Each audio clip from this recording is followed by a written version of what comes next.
Hello everyone, welcome back to knowledge sharing series using Raspberry Pi, nodered and IoT. In this session we are going to discuss about the import and export of the existing flow. Many a times it is required to store the particular flow for a longer time, or it is required to share the flow with the friends. So what to do at that time?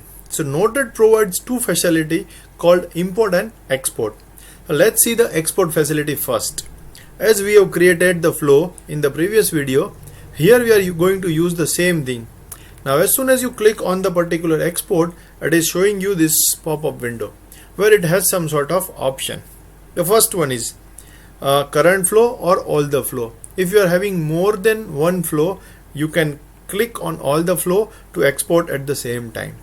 Let's say right now I am having only current flow or a single flow, right? Next one, either you can download or you can click to clipboard. So just if I wish, I can copy it on the clipboard and I can open the notepad and paste everything, and I can save it with my particular specification. Right now I am not going with that. Again, go to export, let it be the current flow, download it. You can see it shows flow.json. It will store your flows data into the JSON file and it will be downloaded.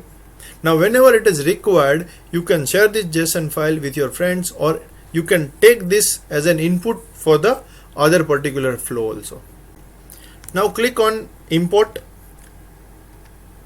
As soon as you click on import, it will ask you either to select the particular JSON file from this particular menu or the option, or you can paste the data or the content of the JSON file over here. Now before you click on the import, there are two options which says that import to current flow or the new flow. Let's say it is in a new flow. Click on the import. If everything is perfect, it is giving you a pop-up saying that one flow and 6 node has been imported. This is what my current flow, the imported flow is here. So whatever settings I had in that flow at the time of exporting the flow, the same will be applicable at the time when I import it. So friends, you can see that import and export options are available at the time when you want to store or you want to import some data from some other flows. So I hope it is clear. Subscribe the channel to get regular updates on knowledge series. Thank you.